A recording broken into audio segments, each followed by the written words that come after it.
Welcome to the opening general session of the National MS Society Staff University. Please join me in welcoming Cindy Zagiboilo, the President and Chief Executive Officer of the National Multiple Sclerosis Society.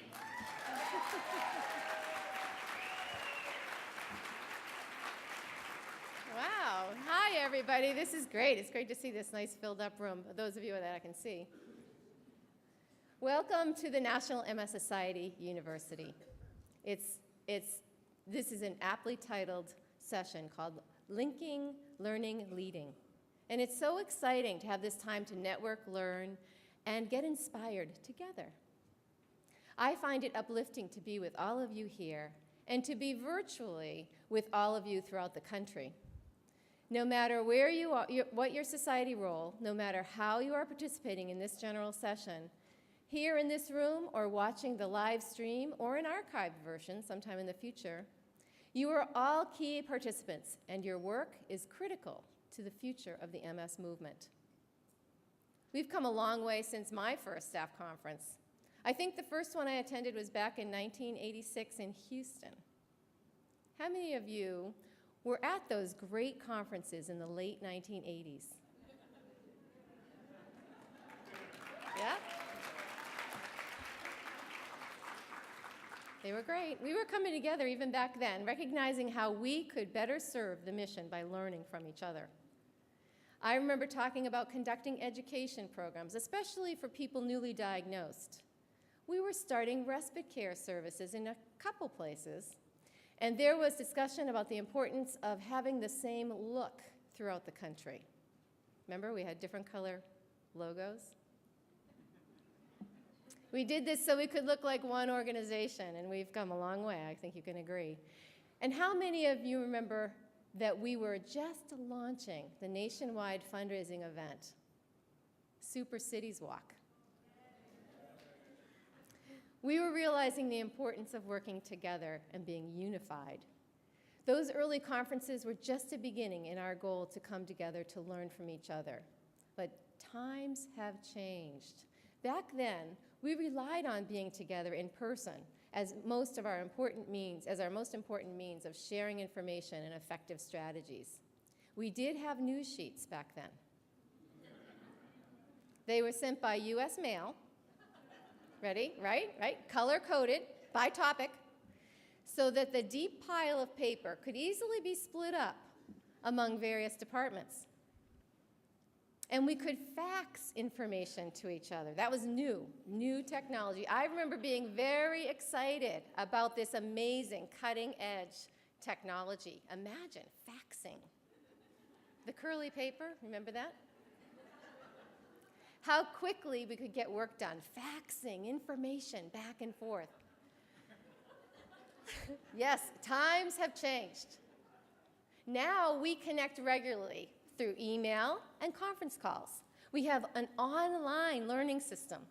We move between offices much more regularly, and we stream video of our conferences now. All around us every day are pathways to new knowledge and greater understanding. This conference is a special opportunity to move forward our learning, to get smarter in our work. One of our country's earliest first ladies, Abigail Adams, said, "Learning is not attained by chance. It must be sought for with ardor and diligence." John F. Kennedy wrote that leadership and learning are indispensable to each other. I believe strongly in these principles. To be leaders in the MS movement, we must be eager, constant, and voracious learners. And we must apply ourselves to the responsibility of learning. We've talked a lot over the past couple of years about being an organization of choice. The concept, organization of choice, is so integral to our success that we defined the pathways to that objective in our strategic response. We determined to align our resources, systems, processes, and structure to achieve increased organizational effectiveness and efficiency. We also committed to create and implement strategies to attract, develop, and retain the expertise and commitment of talented individuals. And We embrace and demonstrate behaviors to create an organization of choice for all constituents. And it's that last idea in particular that speaks to each and every one of us.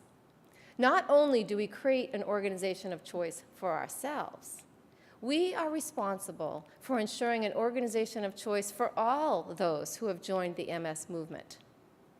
For researchers, event participants, volunteers, clinicians, donors, and for those who have had less choice about their relationship to the movement, people with MS, and others affected by MS, family members and friends.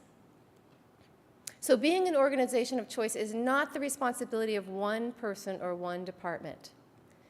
It happens when we all commit to building the society that we are proud to be part of, not just for staff. As employees, we carry much of the responsibility to ensure that the National MS Society is an organization of choice for all those in the MS movement.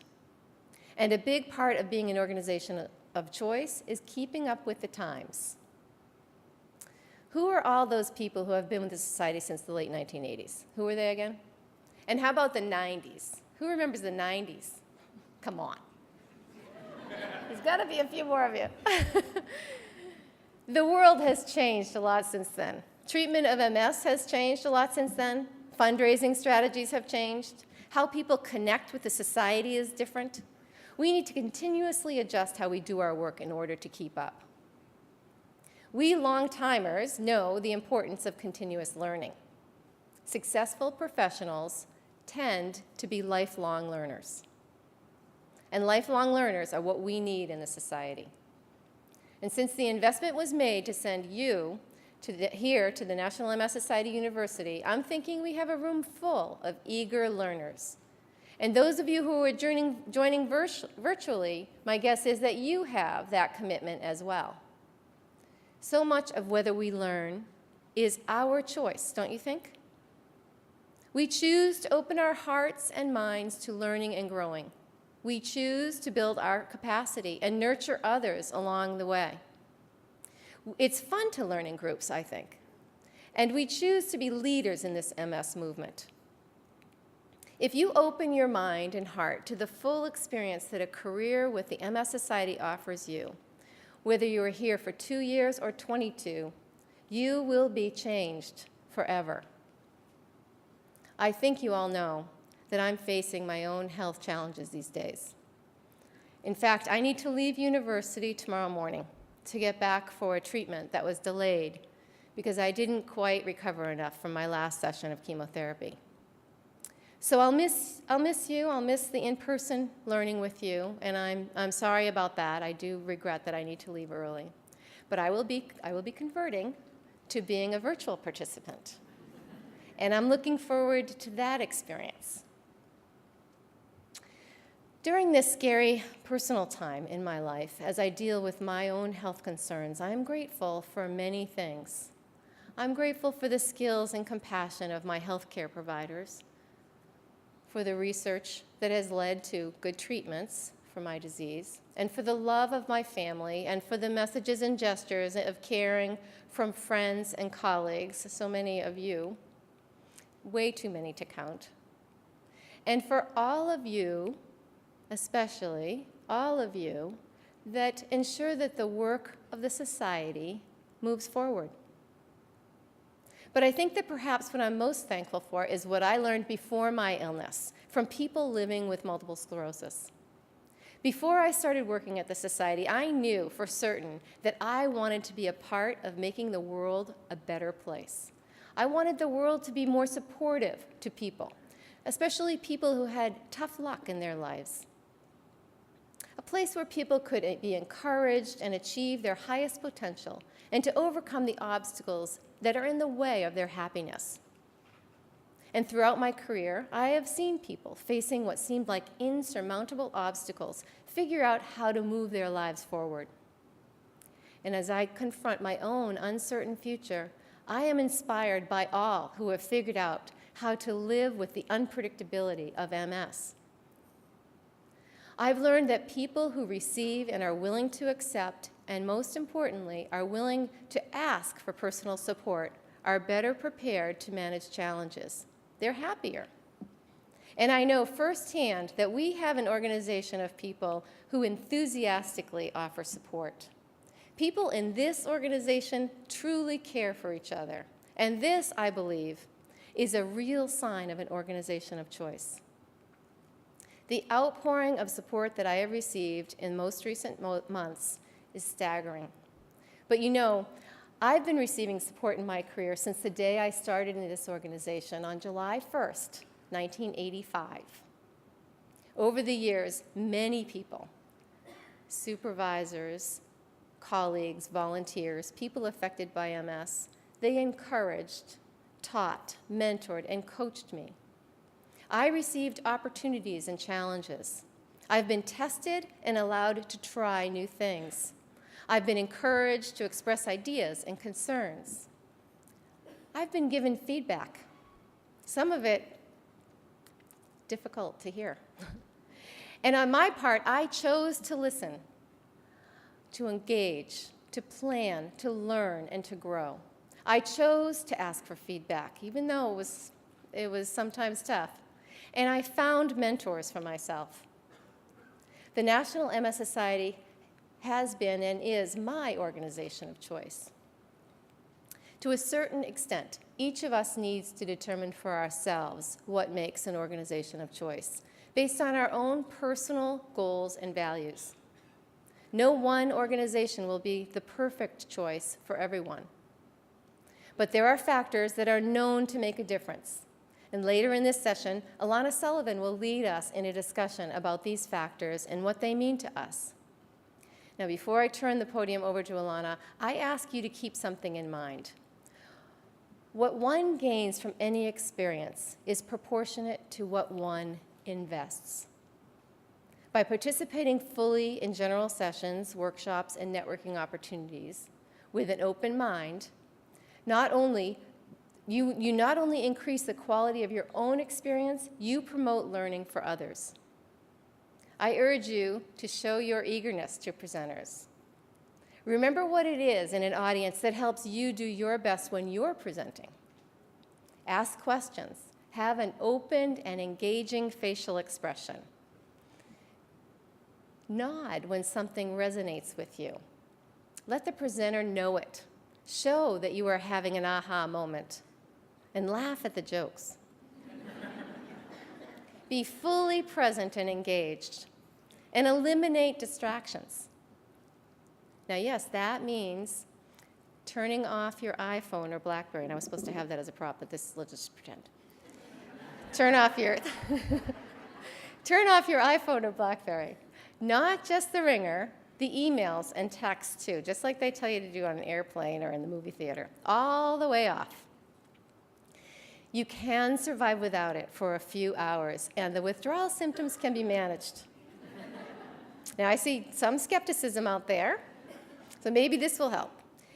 There is an essay by Saturday Night Live humorist Simon Rich entitled, "The Only Emails I Could Receive That Would Justify the Frequency with Which I Check My Email." Using his theme, here's an email that would justify how often I check my email. Whoops, sorry, this is my phone. Dear Cindy, this is Donald Trump. I'm sitting down this morning with my attorneys to make some final decisions on the disposition of my estate. I wonder if the MS Society could use some extra funds in the future. And if I don't hear back from you in the next 3 minutes, I'll assume you are well on your way to a cure and won't need the funding. And I'll look for others who with a disease I can support. Yours truly, Dawn. But enough silliness. And on this humorous note, one final thought for you. Your smiles and laughter are contagious. Along with the ardor and diligence that Abigail Adams advises us to apply in the process of learning, please make room to have fun this week as we engage with each other from every part of our country. Reconnect with old friends and welcome new colleagues. We enrich each other's lives as we link, learn, and lead. Enjoy every minute. Thank you.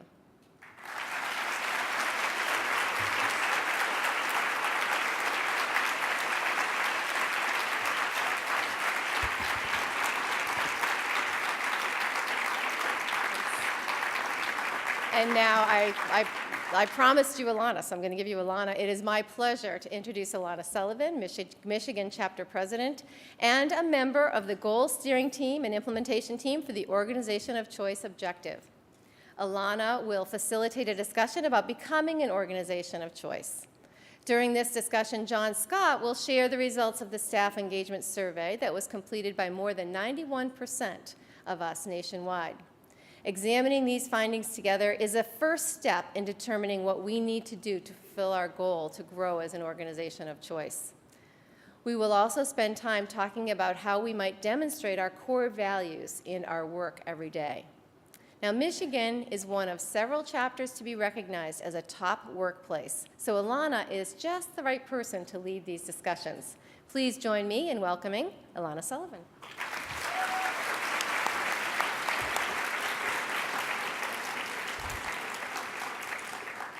Thanks so much, Cindy. As you mentioned, the Michigan chapter has been recognized with a workplace award in our state. It's called the Alfred P. Sloan Award for Business Excellence in Workplace Flexibility. We've gotten that for the last 3 years, and I am really proud of that fact. But honestly, the recognition is really due to the efforts of all of the staff in our chapter who are amazing and trustworthy and allow us to have this flexibility. The culture of my chapter and our whole organization is a passion of mine, and that's why I was really excited to be asked to MC this opening general session, which is all about our number one asset, you, our people. Cindy, I also love what you said about a career at the MS Society and how it will forever change you. I completely agree. In fact, as you know, I tried to leave the National MS Society. I actually did for 7 years. But the people of the MS Society and our great mission drew me back, and I certainly know I'm not the only one that this happened to. So Paul Weiss, wherever he is, for sure, and I know there are others. So anyway, let me add my welcome to everyone in attendance here at the National MS Society University. This is the first conference designed exclusively for MS Society staff that we have had in a really long time. Over the years, we've had training meetings for different groups at the winter and summer summits. We've had specialized meetings by function, and of course, every year we have our national conference. But this meeting is geared for staff across the society and across every function. We haven't done that in forever. I don't know when. So I recognize how challenging it can be to carve out time to focus on our own professional growth and learning. We have a lot of other things to do, but I also know that it's critically important that we do just that. Our time is influenced by so many factors, but it really is up to us to ensure that we take the time to invest in our own development. So I really am excited to spend the next couple of days together and for some really inspirational learning and networking, and I know it's going to be a great opportunity for all of us. So hopefully over the next few days, as Cindy said, you're going to meet some new friends, you're going to share time with some old colleagues, and most importantly, you're going to enhance your skills in the 3 theme areas of the conference, which are linking, learning, and leading. So before we get going with the rest of the session, I do need to share a few housekeeping details with you about the conference. So we are very excited to share that we've gone mobile. So please check out the university mobile app. Not now, because your phones are away, right? But later. Cindy's watching, right? So you can see how to access it on the screen, so do take note of that on your pads, right? Not on your phones. So it's a great way to ensure that you have the latest information on the conference right at your fingertips, and it also, of course, helps us decrease costs and manage paper, which is always a great thing. And then you also got a program guide, which provides the information that you need to get around this week. But for full details on the individual sessions, you can check out the mobile app or log on to SharePoint. The National MS Society University page has all of the details as well. And after the university, you'll be able to access every single one of the presentations. That means all the workshops and everything, any session handouts right on SharePoint. So even though you can't attend everything, you can really participate in every single thing that's going on at the conference, which is pretty amazing. So as with any National MS Society conference, we like to start off with introductions, and so I'm going to follow that time-honored tradition here. So since this conference is really about the staff and the outcomes will be directly related to the energy and passion that you guys put in over the next 2 days, we're going to introduce you first. So I'm going to start with the A's, and when I call your name, please stand. No, not really. That would be horrible, wouldn't it? Like, how long would be me here? Cindy would be last.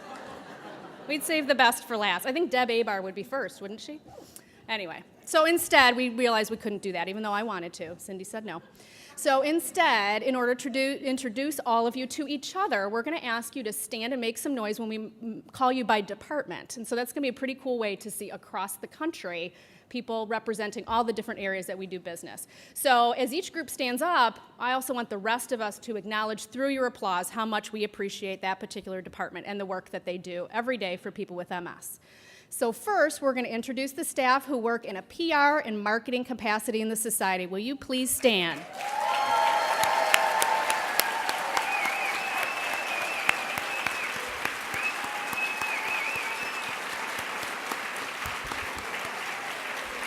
Awesome.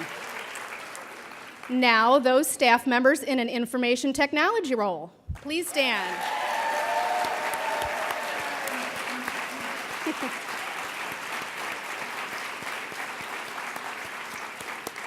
Now, anyone who's in the administrative area, finance, legal, human resources.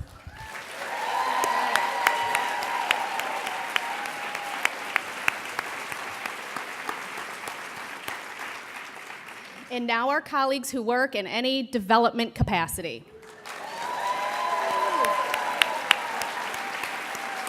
That's a big bunch. Shocking. Now I'd like the staff who are part of the clinical, research, and advocacy areas or who are a part of Fast Forward to stand up.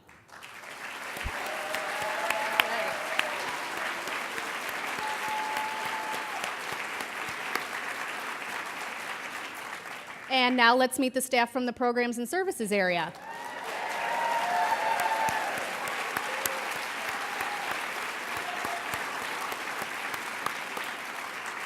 And finally, how about those serving in a leadership capacity, our REVPs and our chapter presidents?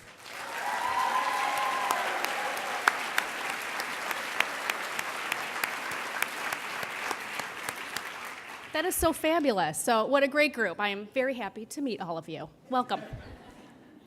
So this afternoon, we're going to talk about the strength in the foundation of the National MS Society, people. We'll talk about where we are as an organization. We'll highlight what we've heard and learned from the staff engagement survey, both some of the positive things you shared with us, as well as some of your very constructive criticisms. We'll talk about how we'll share the results of the engagement survey with the staff all across the country and how we really want you to be a part of identifying those actions that will help strengthen us. We'll share some of the plans to address those issues identified as the most critical to our success, and we'll outline some steps that we can all take to become an organization that we are all proud to be part of. We will as well talk about our core values, since the values that an organization adopts and chooses to live by are a critical component of having an engaged staff. And as you'll hear, engaging employees requires a year-round focus on changing behaviors, changing processes and systems to anticipate and respond to the society's need as a whole. So in order to be successful, it's necessary for every staff member throughout the society to commit to making these changes.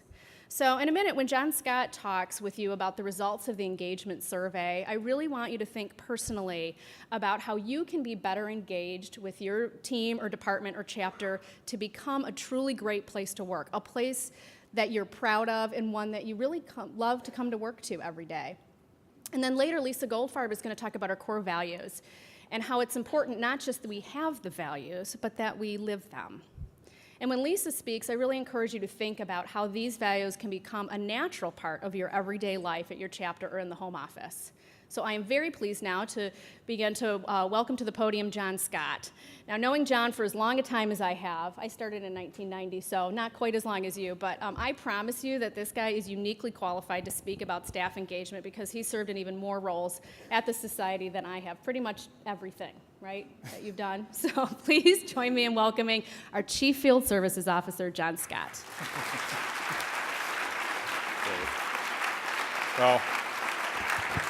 Well, thanks, Alana, and your timing of mentioning the various roles that I played in the society is real timely.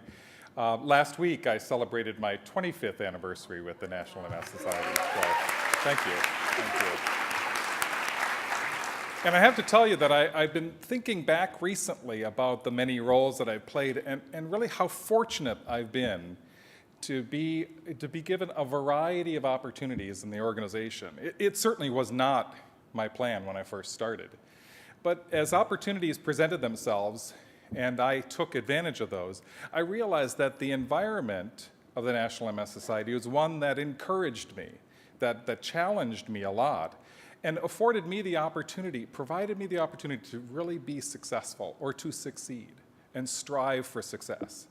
And as time went by, though, I realized also that I had a responsibility too, that I helped to create an environment where others have an opportunity to be motivated, to be encouraged, to be challenged, and to be engaged in the mission. So the Society, for me, has been a wonderful place to have a career. And I feel very fortunate to be able to be working in an organization that provides opportunities to grow and move. But the flip side is that each of us, as you heard both Alana and Cindy say, each of us play a very important role in creating that place. So ours is a partnership with shared responsibilities between the Society and every single person in this room and every person watching throughout the organization. So if we really want to become an organization of choice, which I'll talk about in just a minute, it has to be as the result of the joint efforts of everyone in the Society. But first, let me talk about the Staff Engagement Survey and the journey we've begun together to become that organization of choice. It's important to understand the reasoning behind conducting an employee engagement survey. So in developing our strategic response, which had significant input from staff throughout the entire organization, we had adopted a goal of embracing and demonstrating behaviors that create an organization of choice for all constituents. The group of staff and volunteers charged with developing strategies to implement that goal very soon realized that the group of people to help us identify what is an organization of choice and what an organization of choice would look like is all of you. So during that strategy discussion, it was apparent that top organizations in the world recognize that employee engagement, and in our case, volunteer engagement as well, is a significant driving force to achieving their mission and their vision.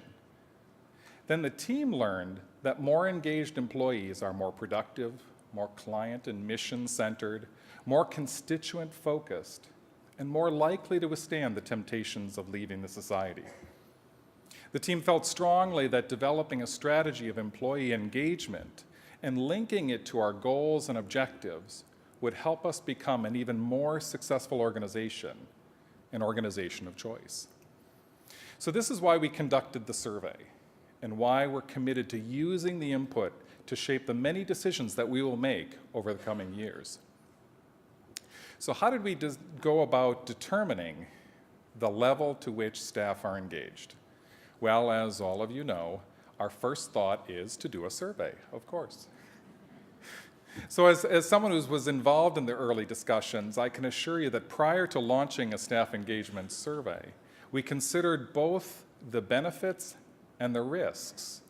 And we realized we could not ignore what everyone told us, regardless of how difficult the messages might be. And we also realized that we would need to measure progress along the way. So we commit that we will conduct a survey next year so we can do the same thing and begin to measure progress, measure movement towards becoming a stronger organization.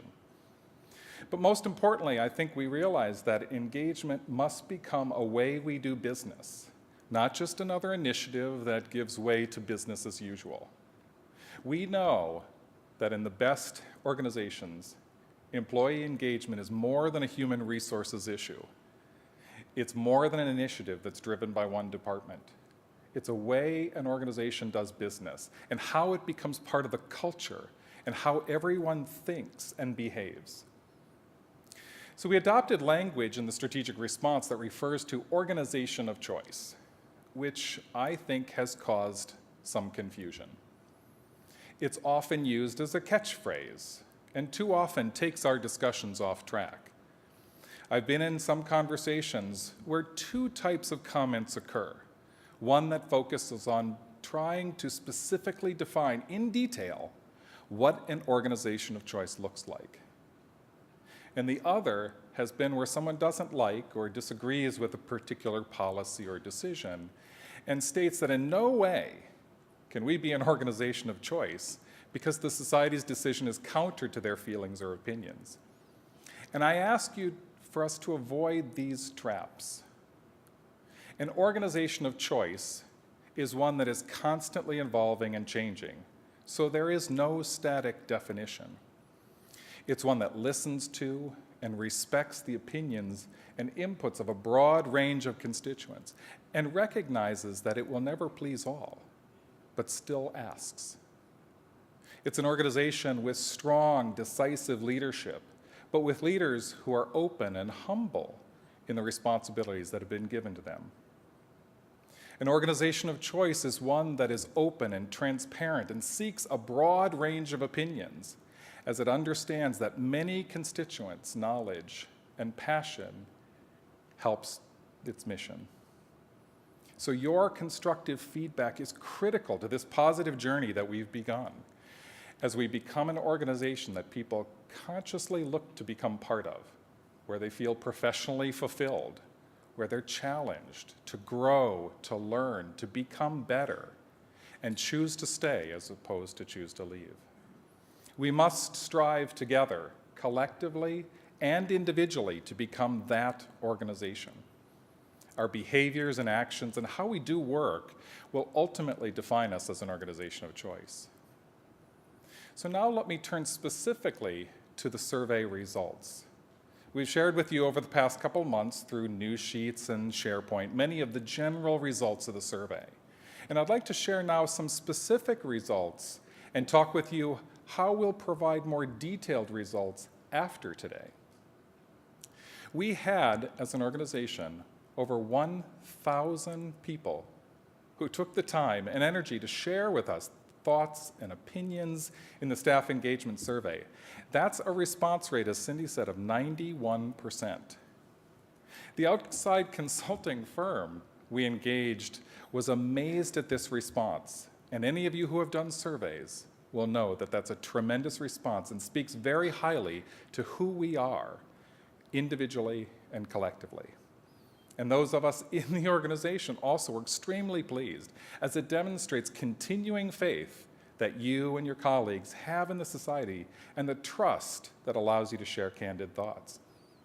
And now I'll share with you more detailed information from that survey around the themes of this conference, which is linking, learning, and leading. So first, linking. As an organization, many of the recent changes that have occurred have been to enhance our ability to link, to better collaborate. We've set objectives to better link staff and volunteers. Through communications, technology, and structure, we link chapters and offices and throughout the entire country much more effectively. And ultimately, we need to link together all of the people who want to do something about MS. And what did we hear from you? Where we scored the highest overall in the survey was in the question where we asked if staff felt they were contributing to our success, where there was over 96% felt very positive in that result. This response, thank you. This response really confirms that the key to attracting and retaining people is the mission, and that they continue to be closely linked to our mission. One person shared this thought: despite its shortcomings as an organization to be employed with, the mission is one I believe in and the resources are utilized well. People's lives have been changed by the work that we do, and that has true value. And another person said, though we have had many changes in the organization, the mission of working towards assisting people with MS still remains a priority. Now, in other areas related to how we collaborate, we heard from you that we've made a good start, but we have a great deal more to be done. We heard from many of you that the regional structure has facilitated the type of interchange we had planned. One person said, I found the regional work teams to be very engaging. I connect with colleagues across the region and found the opportunity to share my expertise and learn at the same time. But conversely, we heard many people comment about the region collaboration, that we feel we're missing opportunities and could be more effective as an organization if we do more. A typical response was provide more opportunities for all staff members to network and engage across chapters. National events are helpful, but region all-staff events would be better. If we expect to work and collaborate within the region, knowing our counterparts and cultivating relationships with them would be a strong foundation. And we heard from you that we've made a good start with the regional structure and the intended benefits by working more closely together, linking with one another.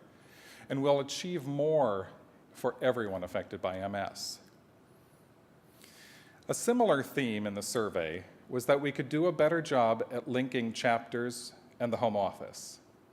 We heard many examples of how we need to continue to focus on improving the clarity and the timeliness of communications coming from the home office, and that we need to look for more opportunities, not just for interactive and not just one-way communications.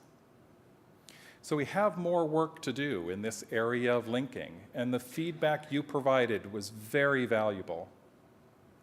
So now let's turn to the second area of the conference theme, which is around learning. Over the past years, we've adopted a goal of becoming a learning organization and have directed resources towards that end too. Learning in all areas of the organization has become a high priority. Interestingly, though, the two areas in the aggregate society response was least positive are both related to learning. The two survey questions rated lowest were, do I have the opportunity to grow and develop? And someone at work encourages my professional development. More specifically, what did you say about learning? A very consistent theme in this was the respect to needing to do a better job at onboarding staff in the organization. This was captured by one staff member who said, as a new employee, I feel there should be better transition into the position, more hands-on training other than the LMS courses, someone who's available to guide me through the basics of the actual position. I'm very grateful, but still feel as though I'm not quite sure what my full role is and what I'm responsible for. So I spoke earlier about the collaboration in regions, and many of you saw this as an outstanding opportunity to enhance professional growth and development.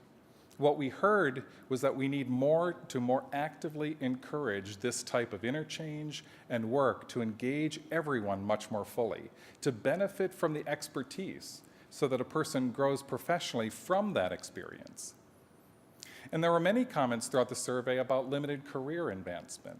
This is captured by a comment from one person who said, I would really like to feel like I'm utilizing my skills and experience to benefit the society fully. I don't feel that I've been being utilized to the best of my ability yet.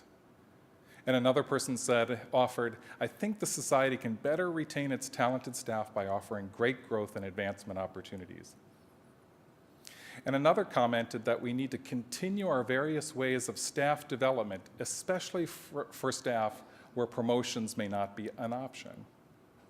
And another responded, the society should value employees who have been at the chapter a very long time and allow them to grow in the scope of responsibility in their position.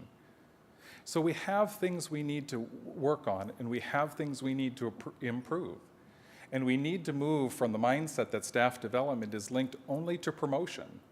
We need to think creatively of how we're more engaging in current positions, as well as how to enhance a staff person's capabilities to advance in roles of greater responsibilities. And finally, the theme of leading. We want and need strong, clear leadership.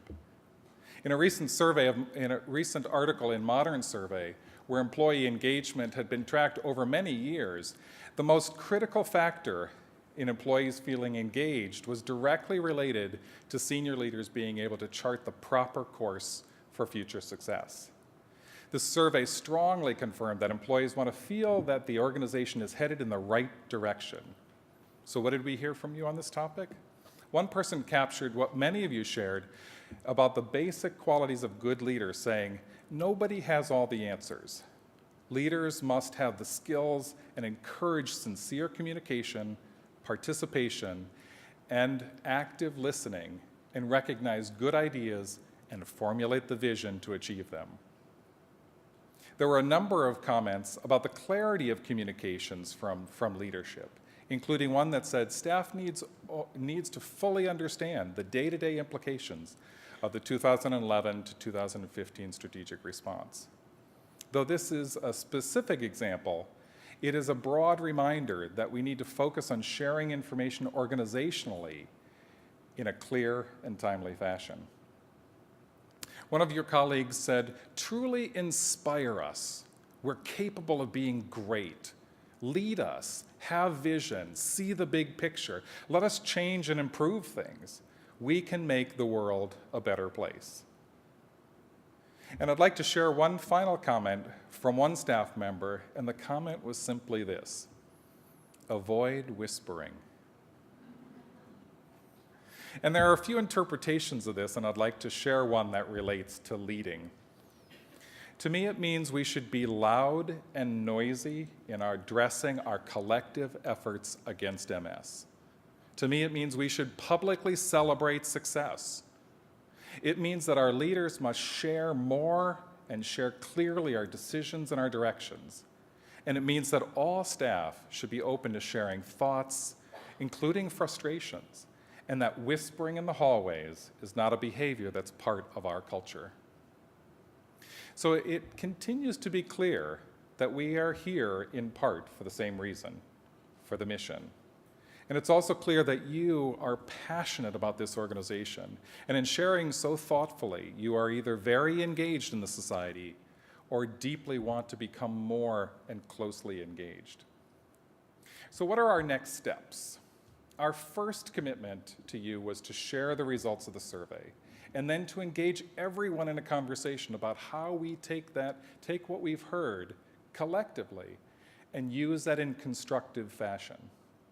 So over the next 3 months, we'll discuss the results individually and collectively in chapters and regions, in the home office and departments. And what do these discussions look like?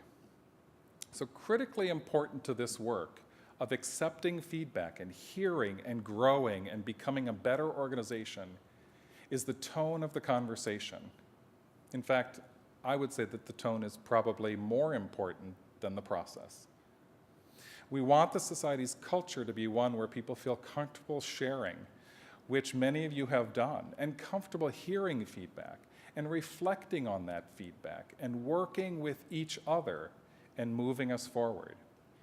The intent of these discussions on the survey results will not be judgmental. It's simply a benchmark of where we are today. This is who we are. And it helps us, it's a gift to us to see where we can be better and how we begin a conversation of how we improve and become better at being an organization of choice. To keep moving forward towards increased employee engagement, which we know is important, we anticipate completing this work by the end of this fiscal year with those conversations. And we'll share specific timeline and expectations we have with you very shortly.